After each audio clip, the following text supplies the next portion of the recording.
ಈಗ ನೋಡಿ ಮೊನ್ನೆ ಪತ್ರಿಕಾಗೋಷ್ಠಿಯಲ್ಲಿ ಎಕ್ಸ್ಪ್ಲೇನ್ ಮಾಡಿದ ಪ್ರಕಾರ ಈ ವಿಷನ್ ಕರ್ನಾಟಕ ಇವತ್ತೇನು ದಿಲ್ಲಿಯ NGOದವರು ಒಂದು ಆರ್ಗನೈಸ್ ಮಾಡಿದ್ದಾರೆ. ಭಾಳ ಉತ್ತಮವಾದಂಥ ಪ್ರದರ್ಶನ ಆಗ್ತಾಯಿದೆ. ಹೆಚ್ಚಿನ ರೀತಿ ಸಾರ್ವಜನಿಕರಿಂದ ಪ್ರತಿಕ್ರಿಯೆ ಬರ್ತಾಯಿದೆ.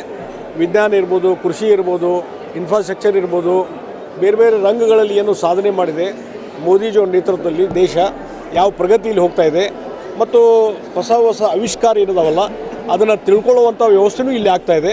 ನಮ್ಮ ಯುವ ಸಮುದಾಯಕ್ಕೆ ವಿದ್ಯಾರ್ಥಿಗಳಿಗೆ ಭಾಳ ಒಳ್ಳೆಯ ರೀತಿಯಂಥ ಜ್ಞಾನ ಕೊಡುವಂಥ ಒಂದು ಎಕ್ಸಿಬಿಷನ್ನು ಇದು 3 ದಿವಸಗಳ ಕಾಲ ನಡೆಯುವಂಥದ್ದು.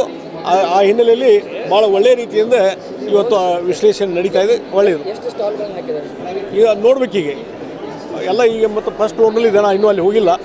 ಇವತ್ತು ಸಾಕಷ್ಟು 20-30 ಮೇಲೆ ಸ್ಟಾಲ್ಗಳಿದ್ದಾವೆ. ಸರ್, ಈಗ ಬಳ್ಳಾರಿ ಕಾಂಗ್ರೆಸ್ ಸಂಸದರು ಆಮೇಲೆ ಶಾಸಕರ ಮೇಲೆ ಇಡಿ ದಾಳಿಯಾಗಿದೆ ಸರ್, ವಾಲ್ಮೀಕಿ ಹಗರಣಕ್ಕೆ ಸಂಬಂಧಿಸಿ. ನೋಡು, ಅದು ಪ್ರೊಸೆಸ್ ನಡೀತಾ ಇದೆ. ಇಡಿಗೆ ಬಿಟ್ಟಂಥ ವಿಚಾರ, ಯಾರಿಗೆ ಮಾಹಿತಿ ಸಿಗ್ತದೆ ಅವ್ರು ದಾಳಿ ಮಾಡ್ತಾರೆ ಅಷ್ಟೇ. ಇದ್ರಾಗ ಸಿದ್ದರಾಮಯ್ಯನವರು ಎಲ್ಲೋ ನಾಗೇಂದ್ರ ಅವ್ರನ್ನ ಉಳಿಸೋ ಸಲುವಾಗಿ ಇದನ್ನು ಮಾಡಿದಂತೆ ಇದೆ. ಏನು ಅದ್ರ ಬಗ್ಗೆ ನಂಗೆ ಮಾಹಿತಿ ಇಲ್ಲ.